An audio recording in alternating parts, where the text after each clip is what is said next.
Hi everyone, this is Jill Marshall. I'm an author, editor, a publisher and a trainer and facilitator on a number of workshops, both online and in person, on how to write and publish your books. This particular module is the third part of the online program for how to write children's books. And those of you who are on it will know that what you've been covering so far is some techniques on ploughing on with your story, on how to make sure that you're not getting a soggy donut middle, and how you're managing to plough on to the very end of your story and keeping the interest of the reader all the way throughout. So this is particularly about the plotting technique that I genuinely use in all of my books.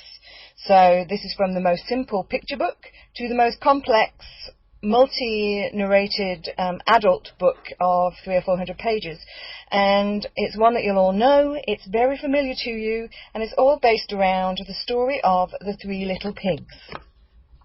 So just to remind ourselves what happens in the Three Little Pigs. First of all, from the beginning, they're all living together, happily we imagine, in probably their parents' house. And so pigs 1, pig 2 and pig 3 all together in the beginning in the one place. And then something happens. We don't know what it is that happens, but presumably their parents tell them to leave or some such. It's actually all based around traditional history where the third son would often have to leave home in order to make a living for himself. So that's kind of the beginnings of those fairy tales. But anyway, our three little pigs, chucked out by their mum, have to go off and make their living.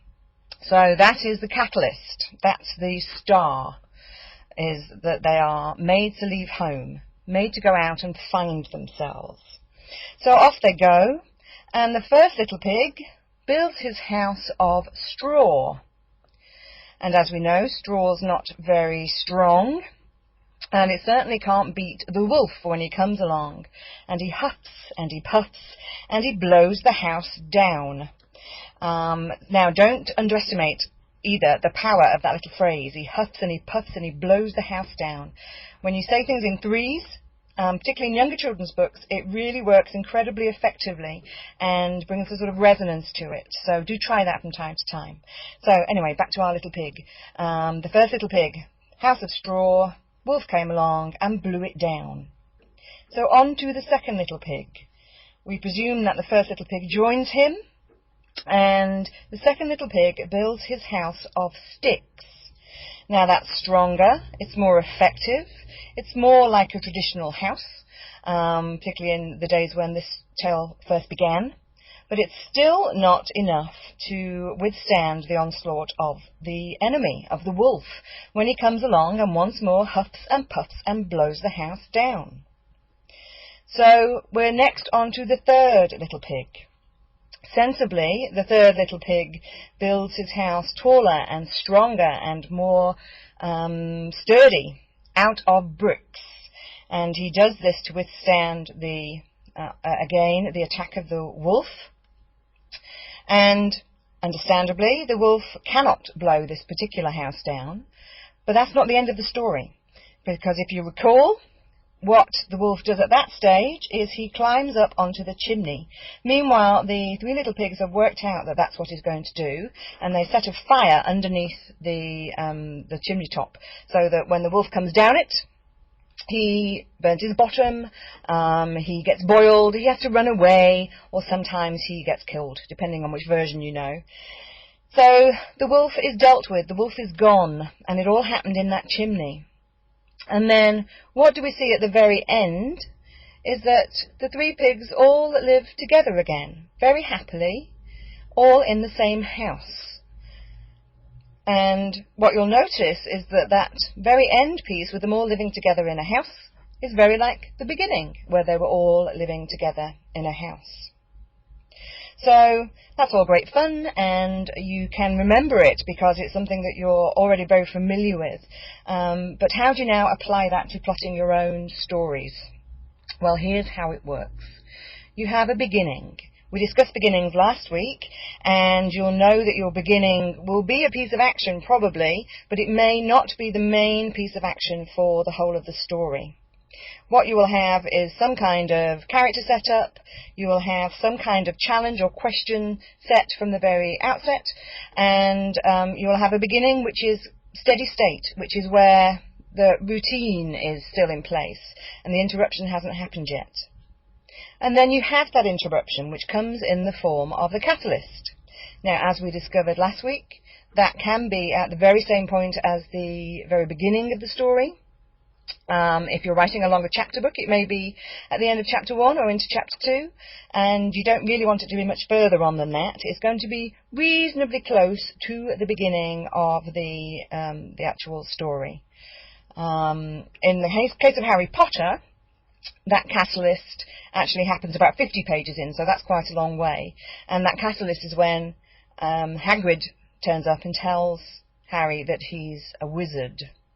What's been happening before that is all beginning. So that's just to give you an idea of beginnings and catalyst and so on. So, on we go.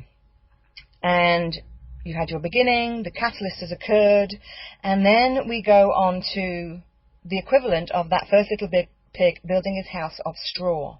What effectively you have is a peak of activity, a number of challenges, a couple of ways in which the characters are learning to deal with this information that they've just been given about their situation, the change in their situation. So you have a peak of activity, and it's relatively small at this stage so as not to overwhelm the reader and you, the writer. And then we go on to, again, the equivalent of the second little pig building his house of sticks. So you have an even bigger peak of activity, bigger than the first one, medium-sized, and still presenting them with a number of challenges and an inability to meet those particular challenges at this stage. And then, the same as the third little pig building his house of bricks, we have a character who now knows something about what he needs to do, he or she needs to do. So you have another peak of activity, even bigger than the previous two, so they're each going up in size. The first one's relatively small, the second one is a bit bigger, and the third one is bigger still. It's very, very important that they do go up in size, or what you will get is a plummet in the dramatic quality of your book.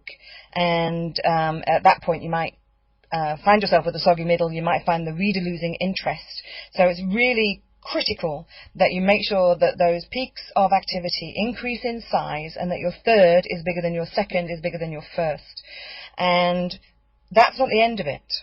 What often happens is people think they've had their 3 lots of exciting things happening, and therefore that's the end of it. But it's not. You absolutely have to have that chimney event.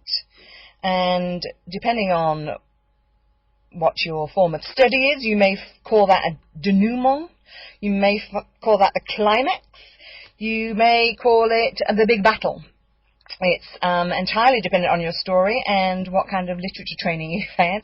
But basically, it's where everything happens to answer those questions that were set out in the beginning, where the goodies meet the baddies, where the final battle ensues, where all those subplots that you've been cleverly weaving into the story are finally settled and dealt with. And it all happens in that chimney. So that chimney event, set of events, has to be bigger than everything that's come before it. So that, again, is really important. It might not be longer, it will just be more dramatic. So you've had your peak 1, peak 2 and peak 3, each going up in size. And you've now had your chimney event where the climax has occurred. And then you have a little bit of a coming back down to earth. And that will lead you to the end point. And as with the Three Little Pigs story, what you will often find is that the end of the story looks very much like the beginning. And that circularity is something that's very pleasing for the reader. However, it may look the same, but it won't feel the same, because everything is different somehow. So think what those 3 little pigs have gone through. They've fought off a wolf 3 times over. They built houses for themselves. They've learned to get along and cooperate and work with each other. So while everything looks very similar, they're back in a house together as they were at the beginning, everything is different. They have matured. Their innocence is gone, and they've really managed to work out a way to fend for themselves. So that's very, very typical of all your stories. So that's your plotting technique of the Three Little Pigs.